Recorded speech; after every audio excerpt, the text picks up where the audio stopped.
नमस्कार मित्रों, अतुल आश्रम में आपका स्वागत है। रामचरितमानस का 5वां कांड है सुंदरकांड, आप 5वां चैप्टर कह सकते हैं, जो अत्यंत सुंदर है। और सबसे अच्छी बात है कि इसमें एक टीम है जिसको सफलता प्राप्त हुई है और उस टीम ने बहुत मिलजुल करके काम किया है, आपस में एक समन्वय स्थापित करके काम किया है। ये बात देखने जैसी है, ये बात समझ लेने जैसी है।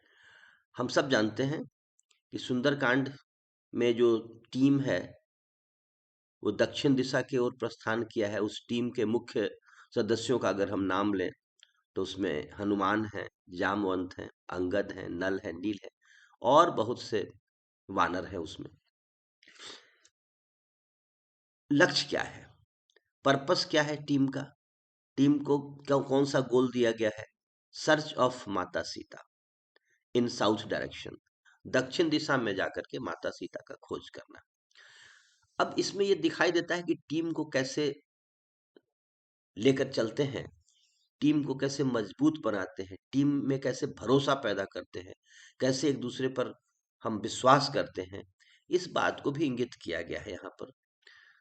टीम के सदस्य जब भूख प्यास से ग्रसित होते हैं तो हनुमान जी उनकी रक्षा करते हैं, क्योंकि हनुमान जी उनमें बलशाली हैं, बुद्धिमान है, बुद्धिमताम वरिष्ठम है। फिर कभी कभी उस टीम में निराशा आ जाती है, तो उस निराशा को जामवंत जी दूर करते हैं, क्योंकि वो अनुभव सिद्ध हैं। और इस तरह से टीम के हर सदस्य के पास कुछ न कुछ विशेषता है, कुछ न कुछ उसके स्ट्रेंथ है। उस सब स्ट्रेंथ को पहचानने की आवश्यकता पड़ती है। अंगद का अलग स्ट्रेंथ है, नल नील की अलग स्पेशलिटी है, हनुमान जी की अलग स्पेशलिटी है। तो सबकी खास बातों को अगर मिला करके समन्वय करते हैं तो टीम बहुत ही पावरफुल होता है और वो निश्चित रूप से सफलता को प्राप्त करता है। समुद्र के किनारे जब वो लगा जाते हैं तो 1 महीने का अवधि पूरा होता है और उनमें भय व्याप्त होता है कि अब तो सुग्रीव जी ने कहा है कि दंड मिलेगा। ऐसे ही में जामवंत जी कुछ कथा कहानी सुना करके उनका समन्वय, उनका प्रबोध करते हैं। फिर संपाति आता है और लगता है कि सभी लोगों को वो समाप्त कर देगा। अब देखिए वहां पर टीम में अंगद क्या करता है। अगर हनुमान शक्तिशाली है, बुद्धिमान है, यदि जामवंत अनुभवशील है, तो अंगद को ही बात करने की अद्भुत कला प्राप्त है। अंगद संपाति रूपी उस संकट को, जब संपाति कहता है कि अच्छा ठीक है, इन सबों को मरने दो, मेरे लिए नाश्ता रोज का होगा, रोज का लंच और डिनर होगा, तब अंगद तुरंत कहते हैं कि संपाति, आप ये समझ लीजिए कि जटायु कितने महान थे। अब संपाति गिद्ध है तो उसके सामने किसी गिद्ध की प्रशंसा की जा रही, और राम काज में ही जटायु जी ने अपने प्राण को त्याग दिया, धन्य जटायु है। ऐसा सुनते ही संपाति, वो पूरा का पूरा पैराडाइम शिफ्ट कर जाता है। और जो संपाति इनको खाने के लिए तैयार था, इनमें वो अपना नाश्ता और खाना देख रहा था, वही संपाति इनको नजदीक बुलाता है कि नहीं नहीं, जटायु मेरा भाई था, जरा उसके बारे में तो मुझे बताओ। और फिर वो टेलीस्कोप का काम करता है और दूर से ही बताता है, मैं देखा हूं तुम ना ही गिद्ध ही दृष्टि अपार, कि मैंने सीता जी को यहाँ से देख रहा हूँ। बूढ़ भयउ न तो करते कछुक सहाय तुम्हार, तो मैं बूढ़ा हो गया हूं, नहीं तो मैं तुम्हारी कोई सहायता भी करता। तो किसी जगह पर अंगद काम आ रहे हैं, कभी हनुमान काम आते, कभी जामवंत काम आते हैं, कभी नल, कभी नील। टीम के हर व्यक्ति का महत्व है। जैसे सुई और तलवार दोनों का महत्व है। कहते हैं कि रहीमन देख बड़े न को, लघु न दीजिए डार, जहां काम आवे सुई कहाँ करे तलवार। सुई और तलवार दोनों अपने अपने जगह पर महत्वपूर्ण है, लेकिन एक ही टीम में अगर दोनों हैं तो कभी सुई की भी जरूरत पड़ सकती है, कभी तलवार की जरूरत पड़ सकती है। तो टीम के किसी भी सदस्य को नेग्लेक्ट नहीं किया जाना चाहिए, हर सदस्य को महत्व देना है। तब उसमें छिपी हुई जो शक्तियां हैं, उसकी जो विशेषताएं हैं, वो उभर के सामने आएंगी। गुण प्रगटय और गुण ही दुरावा, यही तो मित्र का लक्षण भी बताया है, कि जो गुण को प्रकट कर दे और अवगुण को दूर कर दे। हर के भीतर गुण है। तो इस तरह से टीम के सदस्य एक दूसरे को संभालते हैं, एक दूसरे को दिलासा, ढाढ़स दिलाते हैं, साहस दिलाते हैं, एक दूसरे में बल का संचार करते हैं। ये टीम है। फिर वह टीम क्या पाती है कि हनुमान हनुमान जब टीम में क्या होता है कि इंटरव्यू होता है कि किसमें कितनी उछलने की, जंप लगाने की शक्ति है। फिर हनुमान जी चुप हैं, जामवंत जी उनकी क्षमताओं से अवगत हैं, बिल्कुल परिचित हैं। तो टीम के सदस्यों को एक दूसरे की विशेषताओं के बारे में जानना चाहिए, ये भी बहुत आवश्यक है। तो हनुमान जी को जामवंत जी प्रेरित करते हैं। हनुमान जी तो बिल्कुल ठंडे से बैठे हुए हैं, अनभिज्ञ, हाँ, अनासक्त बैठे हुए हैं, बिल्कुल सम होकर के बैठे हुए हैं। लेकिन जामवंत उन्हें उत्प्रेरित करते हैं, उत्प्रेरित करते हैं, और उत्प्रेरित करते करते राम काज लगी तवाओ तारा, यह सुनते हनुमान जी उठ खड़े होते हैं और फिर कहते हैं, कहो क्या करूं, लंका को नष्ट कर दूं, रावण को मार दूं। फिर जामवंत जी ने प्रेरित करके उन्हें उठाया था, वही जामवंत जी फिर उन्हें कंट्रोल करते हैं कि नहीं, इतना करहु तात तुम जाई, सीते ही देखी कहो सुधी आई। बस आप जाकर देख के आइए और सुधी कह दीजिए। फिर राम जी अपनी सेना के समेत जाकर के वो काम करेंगे। तब निज भुजबल राजीव नैना, कौतुक लागे संग कपि सेना। तो इस तरह से ये टीम, जो दक्षिणी टीम है, ये एक दूसरे को संभालता है, एक दूसरे को प्रबोध देता है, एक दूसरे के बल अबल को जानता है, और इस तरह से समन्वय के साथ ये टीम आगे बढ़ता है। और इस टीम ने सफलता प्राप्त किया।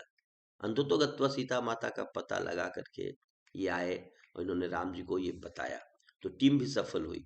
तो टीम बिल्डिंग कैसे करना है, टीम को कैसे स्ट्रेंथन करना है, कैसे आपसे अंडरस्टैंडिंग बढ़ानी है, इसके लिए सुंदरकांड बहुत ही प्रेरक है, बहुत प्रेरक है। फिर टीम के सदस्य के पास अगर कोई लक्ष्य होता है, किसी को कोई काम दिया जाता है, तो उसके प्रति कैसा कमिटमेंट होना चाहिए।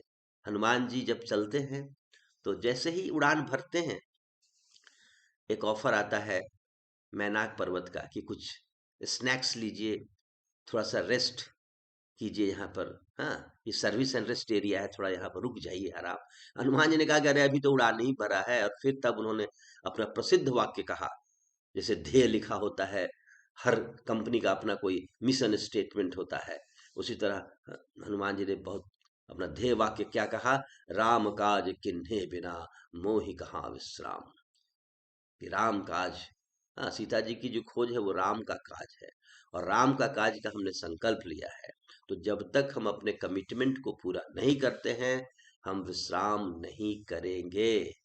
और अभी यही होता है कंपनी में, यही होता है बुक राइटिंग में, यही होता है टीचिंग में। जब तक हम अपना काम पूरा नहीं करेंगे, हर हर के पास कुछ काम है, तब तक उसको खाना अच्छा नहीं लगेगा, तब तक उसको आराम अच्छा नहीं लगता है। ये होता है व्यक्ति का संकल्प। और ये सुंदरकांड में ये भी देखने को मिलता है कि हनुमान जी बिल्कुल राम काज किन्हे बिना, मोहि कहाँ विश्राम, ऐसा कह करके बिल्कुल चले जाते हैं। और जब तक सीता माता का दर्शन नहीं कर लेते, जब तक कार्य में सफल नहीं आते, तब तक आहार नहीं ग्रहण करते और आराम नहीं करते। हाँ, सीता माता के दर्शन के बाद जरूर कहते हैं कि मुझे भूख लगी है, मातु मोहि अतिशय भूखा, लाग देख सुंदर फल रूखा, ऐसा कहते हैं। और तब आहार ग्रहण करते हैं, और तब अपने आराम के बारे में सोचते हैं। ठीक है। तो ये सुंदरकांड कंप्लीटली दिखाता है हमें कि हम जहाँ भी हों, जिस जगह भी हों, एक जिस काम में लगे हुए हों, जिस कंपनी में, एक अच्छी टीम बनाए, टीम पावरफुल हो, टीम के लोग एक दूसरे का उत्साहवर्धन करें, एक दूसरे के वीकनेस और स्ट्रेंथ को जाने, और उन सब का समन्वय करके टीम को सफलता दिलाए। टीम के पास एक डिफाइंड गोल भी होना चाहिए, उसका अपना एक मिशन होना चाहिए, और मिशन पर अडिग होने की जरूरत है। एक बात मैं और यहाँ पर हनुमान जी के बारे में कह दूं कि उन्होंने सीता जी के दर्शन के बाद आहार ग्रहण किया, फिर रावण को मैसेज जाकर के प्रत्यक्ष पहुंचाना था, इसके लिए अपने आप को बंधवाया भी। वहां वो एक लाइन कहते हैं, हनुमान जी को जब बांध के ले जा रहे हैं, तो रास्ते में उनका उपहास हो रहा है, उनके ऊपर कुछ फेंका जा रहा है, उनका इंसल्ट किया जा रहा है। लेकिन हनुमान जी ने एक वाक्य कहा है, मोहि नहीं बांधे कई लाजा, किन्न चहत निज प्रभु कर काजा। कि यदि मुझे अपने प्रभु का कार्य करना है तो इस बांधे जाने का मुझे कोई लज्जा नहीं है। राम काज लगी कभी बंधावा, वो तो राम काज के लिए बंध गए थे। तो ये होना चाहिए, हमें कभी कभी बंधना भी पड़ सकता है, कभी झुकना पड़ सकता है जीवन में। और ये सब जरूरी है सफलता के लिए। हमें बनना है फ्लेक्सिबल, फ्लेक्सिबल बनना है हनुमान जी की तरह। कैसे? सूक्ष्म रूप धरि सियहि दिखावा, विकट रूप धरि लंक जरावा, भीम रूप धरि असुर संहारे, रामचंद्र जी के काज संवारे। तो रामचंद्र जी के काज को संवारने के लिए कभी विकट रूप लेना पड़ सकता है, कभी भीम रूप लेना पड़ सकता है, कभी सूक्ष्म रूप लेना पड़ सकता है। इस तरह की फ्लेक्सिबिलिटी हमें चाहिए।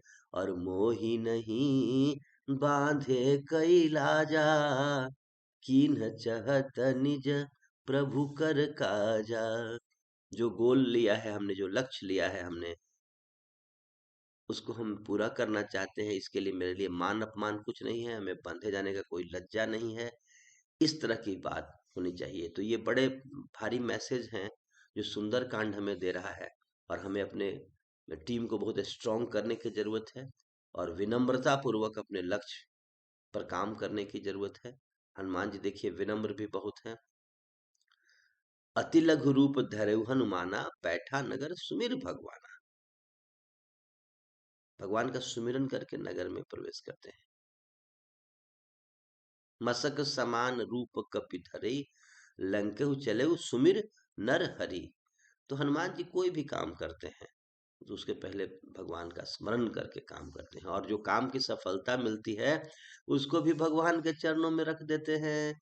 सो सब तो प्रताप रघुराई, नाथ नहीं, नाथ न कछु मोरी प्रभुताई। तो हनुमान जी कहते भी है कि वो जो कुछ भी हो रहा है प्रभु, ये आपकी कृपा से हो रहा है। तो ऐसा अगर हमारा उद्देश्य हो, हम इस तरह का जीवन जिए, तो हम एक अच्छी टीम बना सकते हैं और अपने राष्ट्र को सफल कर सकते हैं। राम का तात्पर्य यही है, राष्ट्र का मंगल। और हम जो भी काम करते हैं वो सब राम काज है। जब तक कोई काम वेलफेयर का काम है तब तक वो राम काज है। सारे काम राम के काज हैं। और हर जगह राम जी का ही प्रोजेक्ट चल रहा है, चाहे वो स्कूल चल रहा हो या कारखाना या खेती हो रही हो, सब राम जी का प्रोजेक्ट है। क्योंकि सारे प्रोजेक्ट मानवों के हित के लिए हैं, मानवों के कल्याण के लिए हैं। तो आइए सुंदरकांड से इस तरह का मैसेज लेकर के हम अच्छी टीम बनाएं, अपने आसपास अच्छे लोगों का एक ग्रुप तैयार करें, और उस टीम को लेकर के हम अच्छे मार्ग पर चलें, और अपने समाज को, अपने राष्ट्र को, मानवता को हम सफलता दिलाएं, एक श्रेष्ठ और शुभ समाज की स्थापना कर सकें। जय श्री राम, जय भारत, जय जगत।